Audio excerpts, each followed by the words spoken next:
Hi, this is Nick Termini bringing you the Kansas City Business Spotlight. We're with Action Coach in North Kansas City. Today we've brought on Jon. Hey, Jon, how are you?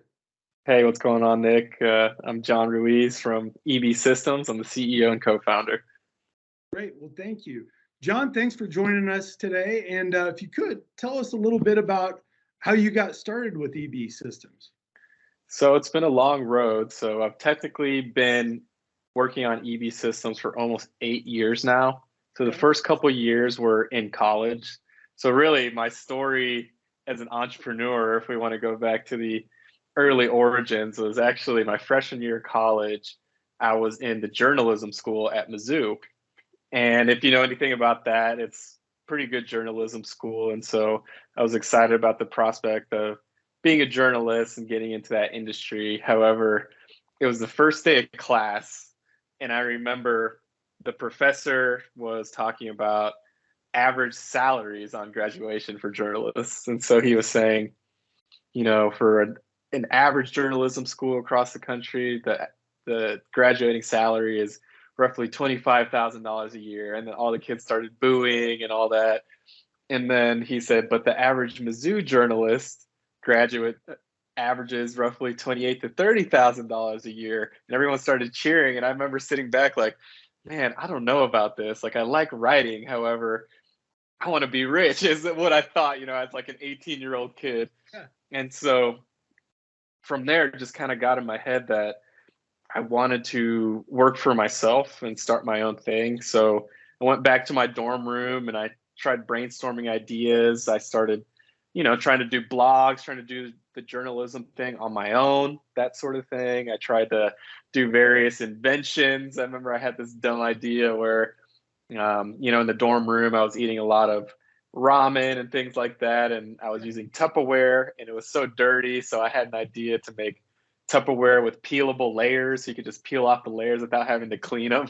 So super stupid. And I went through the process of like calling 1-800-inventor hotline or whatever. And I went through that whole process of trying to get it patented or whatever, just getting information. And I learned my first lesson. I talked to this person and they're like, all right, Jon, we can help you, but it's going to cost $20,000 to get this started. I was 18 and I just learned my first lesson in entrepreneurship, that they were selling me something versus me selling them something. Yeah, absolutely. But so everything, you always had the entrepreneurial spirit, so it sounds like. absolutely, man. So really since then, it's just been me having random ideas with friends or my roommate trying to get things off the ground. We did random t-shirt businesses and, just like random little blogs and trying to do affiliate marketing, that sort of thing. And really where it stuck for me was coming back to Kansas City and getting interested in technology. It was a few years ago that Google chose KC as the first city to get Google Fiber, the high-speed internet. Yeah, absolutely. And it caused a lot of interest in technology in general here in KC. And so I decided to move back when I learned that UMKC had one of the top entrepreneurship programs in the country, just randomly, my hometown. I had no idea. Yeah.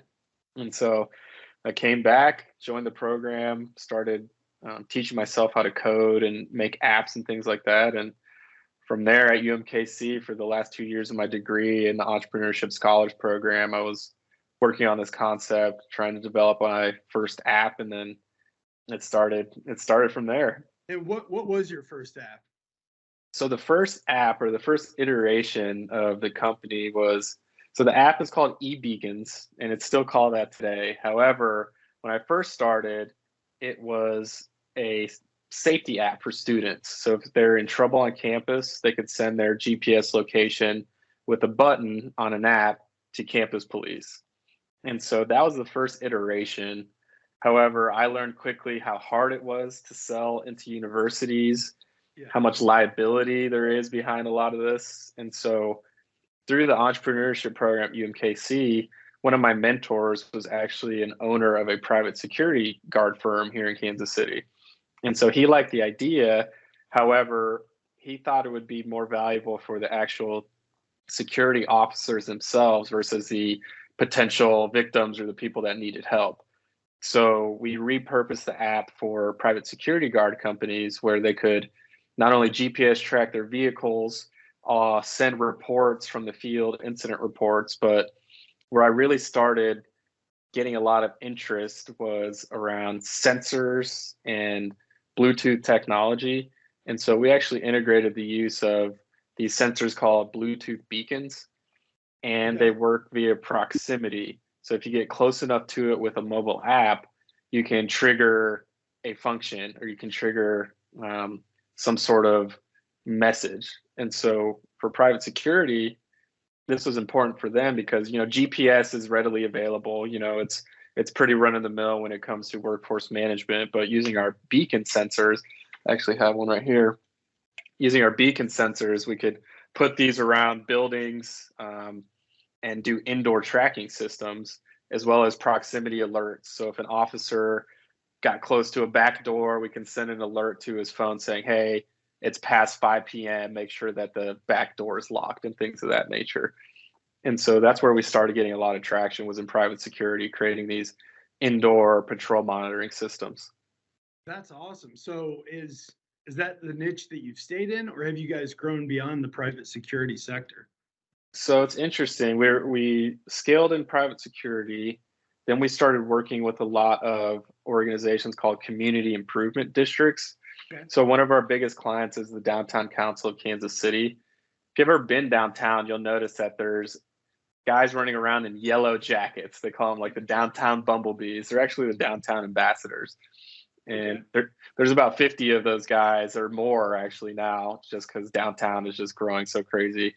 And they use our app for not only workforce management and some of the things we talked about, but it's all about data collection. You know, these improvement districts hire security officers, landscapers, maintenance workers, and what we allow them to do is log their activities in the field, and then we can do analytics on how much impact they're actually having on downtown. So we're working with a couple of those organizations here in town, but really what's really driving the business right now is the use of our beacon and sensor technology. Okay. So we actually developed, basically, we were honestly one of the first companies using this type of technology in mobile apps. And it led for us to develop our own beacon sensor. So what I described to you before requires a stationary sensor, this Bluetooth beacon, and a mobile smartphone to come into contact. Essentially what we've developed is a way to basically cut the app out of the equation. Okay. Now we're relying on a stationary smart device that we call a beacon reader, and then a mobile Bluetooth device or wearable. Here's a beacon badge is one of the devices that we use. Mm-hmm. And essentially it cuts the app out of the equation. Now all you have to do is hand one of your employees one of these wearable devices, and now we have the indoor tracking system. We can do automatic clock ins, clock outs.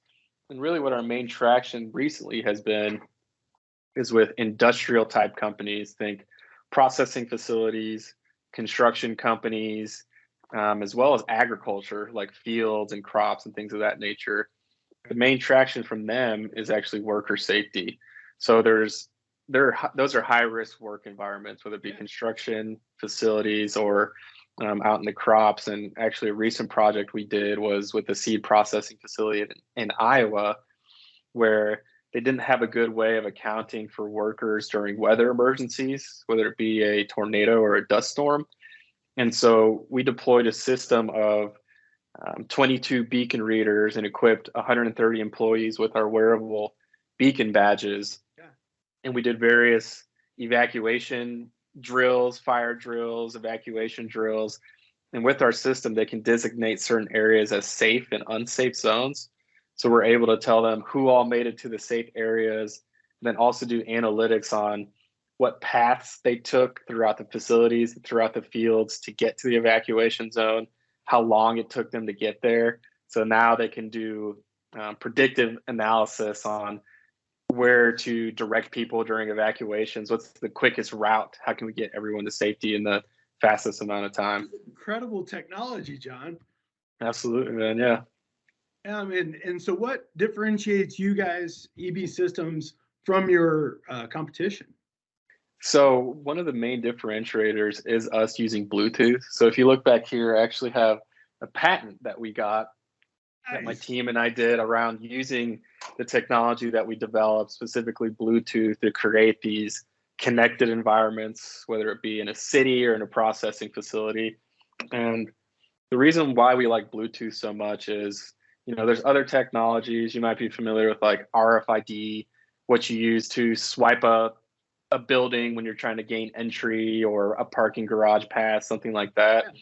And so that's really good for near field communication. So opening a door, or a swipe to check in. However, the key is near field, so you have to get really close, honestly touching the reader to activate something. Okay. And then there's other technology called ultra wideband or LoRaWAN, which is more for long range tracking. Yeah. And the issue with that is there's some bandwidth limitations as far as how quickly you can send information. So you can't necessarily do quote unquote real time tracking. So with Bluetooth, we have a nice middle ground. It has higher range, in some cases up to 300 feet. So we can cover bases and make it more automated. Someone doesn't have to pass under a door or swipe something to start collecting data. Yeah. But there's also, Bluetooth is so widely used. There's a lot of applications for us to get that real-time communication. And so when we're talking about this emergency management, all clear during an emergency, that needs to be near or almost real time to be effective, just for safety purposes. So that's why we like Bluetooth, and it's cost effective. It allows, yeah. it allows people to really take advantage of the sensor technology and what the industry is technically called is the Internet of Things. And it allows people to take advantage of it, but not revamp their entire workflow or invest, a ton of money to start taking advantage of some of this tech. That's incredible. So who's been your greatest mentors as you've gotten started? Like, when we look at, our business coaching firm and the clients that we work with, usually they have someone challenging them to help grow and innovate, like sounds like you have. Who's been your biggest mentor throughout building your company and continuing to innovate? Yeah, so we've had a lot of opportunity to be a part of programs like the UMKC Scholars. We've also been a part of accelerators. We were actually in Black and Veatch's COVID-19 accelerator, where we worked with them to basically augment our indoor tracking system to do contact tracing and social distance monitoring. Okay. And so that allowed us to make it through COVID and really see how we can survive, different scenarios, completely locking down businesses where, if like businesses were closed, security guards weren't on site because it was closed, right? So yeah. They really challenged us to, rise to the occasion with COVID. And, that was a great opportunity because we worked with Sporting Kansas City and deployed our system at their training facility. That's incredible. So we helped them during the playoffs identify potential super spreader risks. So that was fun. And so, wow, outside of these, dedicated educational programs, one of our founding partners, his name is Bill Waters, and he's actually the father of my co-founder, Brendan Waters. Okay. He was great because he was one of the, he was on the early team of Cerner. So he's got 30 years experience as an engineer, as well as a business development manager within Cerner. So he brought that experience. And then, for the first part of his career, he was an engineer, but then he was a high level executive for the past, 15, 20 years. However, I got him to dust his brain off, and me and him actually coded the first version of our application. And so that was fun for him to kind of get back to where it all started, doing programming. And along the way, he's really been able to be an asset, not only at the beginning, but also as we start working with these large corporations. He has the experience dealing with huge billion-dollar companies where we're recently starting to get interest from as pieces of the puzzle solution to bigger technology workflows that they're already using. So he's really been integral in not only working on the technology piece, but also the contracts and negotiations. I joke that my co-founder, Brendan, he essentially went to law school dealing with some of these contracts and service agreements that we're getting from some of these large, huge corporations. So it's been quite the learning experience. So, Jon, you were talking about some of the mentors that you've had along the way in getting EB Systems up and rolling. And you also mentioned through COVID, like opportunities that have come about through COVID. How has EB Systems evolved through COVID and from experiences, that created? Yeah, so it really was an interesting time for our company, mainly because right before COVID, we were getting traction from industrial companies like construction and processing facilities. And then we also did a really cool project during the Chiefs Super Bowl parade, where we deployed our technology downtown to passively scan for cell phones, to estimate crowd size, but also equipping security personnel with our wearable devices to give them another layer of real-time communication. And so after that, we got a lot of interest from events, big events that were interested in attendance tracking, personnel tracking, getting data on where crowds are going throughout the event. And if you remember, the Super Bowl was literally 2 weeks before the entire world shut down. So it was, and the parade was a couple of weeks before that. Yeah, absolutely. So we were slated to do all kinds of cool stuff with marathons and big conferences, and then COVID hit. And so fortunately, we were able to work with Black & Veatch and their COVID-19 response team to do contact tracing development with our wearable tracking technology. And so it was great because, as I mentioned, we did project with Sporting Kansas City, where we also did some projects with St. Luke's and other health facilities. However, as COVID rolled along and vaccines started coming out, I guess we didn't anticipate that the vaccine rollout would have happened as fast as it did. Yeah. So we were talking to other Major League Soccer teams, and they were all on board with replicating the system that we had for Sporting Kansas City. And unfortunately, or fortunately, the players all got vaccinated fairly quickly. I remember the NBA, NFL, they're all saying, oh, we're not going to jump the vaccination line. We're going to do it like everyone else. But coincidentally, they all got vaccinated within the next couple of weeks.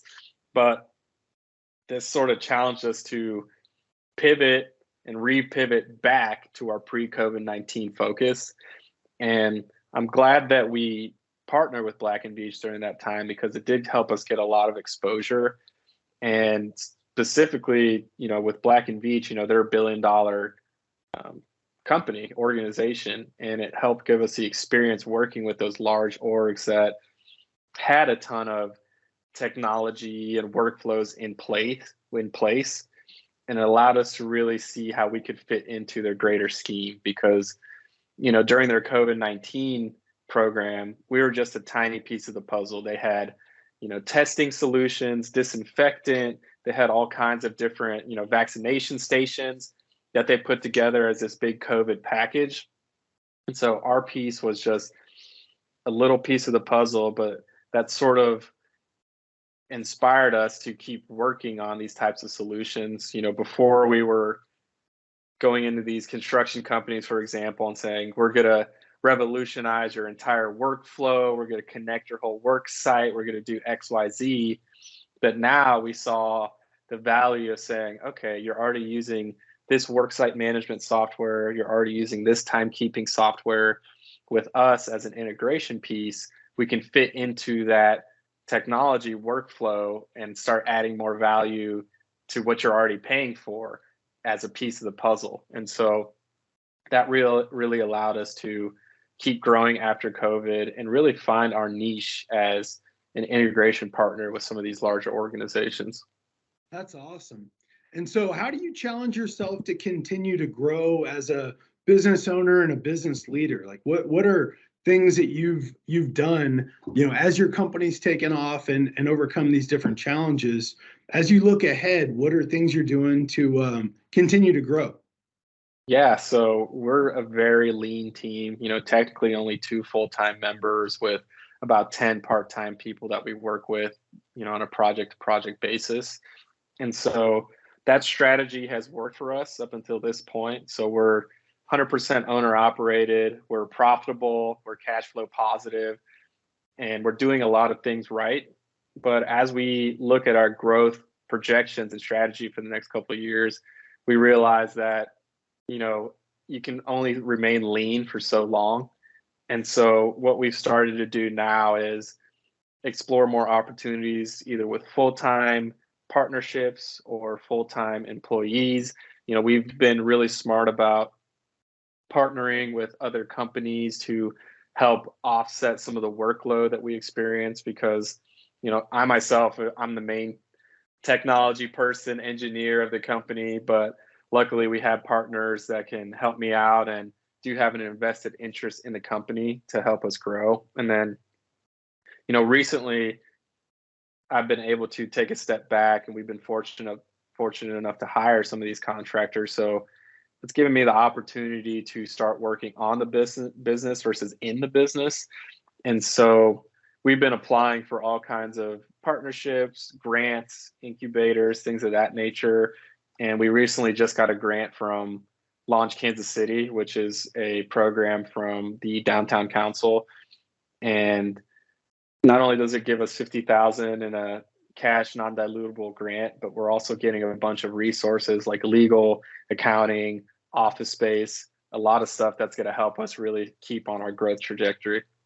It's incredible. I mean, that's what, with our business coaching firm, a lot of the local businesses we work with, the challenges that they face are growth related, right? So start out as a great practitioner or whatever it is that you're passionate about. And as you grow and add team members, finding ways to grow as a business owner to be able to lead your organization and have all the proper systems is where a lot of challenges we see come in. So it sounds like you guys are finding different ways to navigate that and continue to grow, which is awesome.